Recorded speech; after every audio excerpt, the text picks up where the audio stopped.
కర్ణాటకలో కాంగ్రెస్ ఆర్ఎస్ఎస్ నిషేధించి రాహుల్ గాంధీ యొక్క ప్రశంసలో లేకపోతే రాహుల్ గాంధీకి ఊడిగం చేద్దాం అనుకున్నారో తెలియదు కానీ మొత్తానికి రాహుల్ గాంధీ, సోనియా గాంధీ, ఇందిరాగాంధీ, నెహ్రూ ఇంకా చాలా మంది వీళ్ళందరూ దీన్ని అడ్డుకోవాలనుకున్నారు కదా, ఆర్ఎస్ఎస్ నిషేధించాలనుకున్నారు. చివరికి వీళ్ళ వల్ల కాలేదు. కనీసం మన వల్ల అయినా అవుద్ది, కనీసం కర్ణాటక రాష్ట్రంలోనైనా సరే ఈ యొక్క ఆర్ఎస్ఎస్ నిషేధించి అధిష్టానం దగ్గర మార్కులు కొట్టేయాలని చూసినటువంటి సిద్ధరామయ్యకి చాలా పెద్ద పడింది. ఎందుకంటే ఆర్ఎస్ఎస్ కార్యక్రమాల మీద నిషేధం విధించడానికి సిద్ధరామయ్యే మొదట ఒక మంత్రిని లేదా కొంతమంది మంత్రుల్ని రెచ్చగొట్టి వాళ్ళేమొచ్చేసి ఆర్ఎస్ఎస్ మీద అనేక ఆరోపణలు చేయించేలాగా రెచ్చగొట్టాడు. వాళ్ళు ఆర్ఎస్ఎస్ మీద ఆరోపణలు చేశారు. ఆర్ఎస్ఎస్ ఎక్కడ పడితే అక్కడ కవాతులు చేస్తుంది, ఎక్కడ పడితే అక్కడ సమావేశాలు ఏర్పాటు చేస్తుంది, పబ్లిక్ పార్కులని లేదు, పబ్లిక్ మైదానాలని లేదు, అందరినీ వాడేసుకుంటూ అందరి మీద రెచ్చగొట్టే ప్రయత్నాలు చేస్తుంది. అందరి గురించి కూడా అంటే ముఖ్యంగా కాంగ్రెస్ లాంటి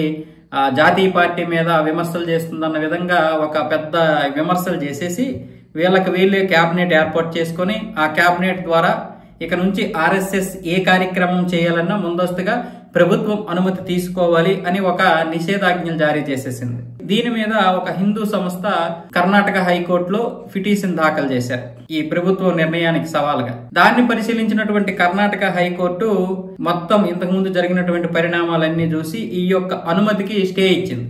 మీరెవరు స్టే ఇవ్వడానికి ఇవ్వాలా వద్దనేది మేము చెప్తాము అంటూ ఇప్పుడు హైకోర్టు స్టే ఇచ్చింది. అంటే మీ అనుమతులు ఏమీ అవసరం లేదు ప్రస్తుతానికి. ఆర్ఎస్ఎస్ ఎక్కడైనా సరే ఇంతకు ముందు ఏ విధంగా అయితే కార్యక్రమాలు చేసుకుందో అదే విధంగా చేసుకోవచ్చు. ఇప్పుడు ఆర్ఎస్ఎస్ మొదలై 100 సంవత్సరాలు అయినటువంటి సందర్భంగా ఆర్ఎస్ఎస్ దేశం మొత్తం మీద కూడా వివిధ కార్యక్రమాలు చేయాలని ప్లాన్ చేస్తుంది. ఆ కార్యక్రమాలు అడ్డుకోవడానికి ఇప్పుడు సిద్ధరామయ్య ఏమొచ్చేసి ఈ ప్లాన్ చేశాడు. వాస్తవానికి డికే శివకుమార్ కూడా ఒక ఆర్ఎస్ఎస్ కార్యకర్తే, ఆర్ఎస్ఎస్ లో పనిచేశానని కూడా చెప్పాడు. వీళ్ళ వర్గం ఎవరు కూడా ఆర్ఎస్ఎస్ కి ఎక్కడా కూడా అడ్డు రాలేదు, అలాగని సపోర్ట్ చేయలేదు, న్యూట్రల్ గా ఉన్నారు. కానీ ఈ సిద్ధరామయ్య మాత్రం ఎలాగైనా సరే ఆర్ఎస్ఎస్ నిషేధిస్తే బీజేపీకి అడ్డుకట్ట వేయొచ్చు అనుకున్నాడు.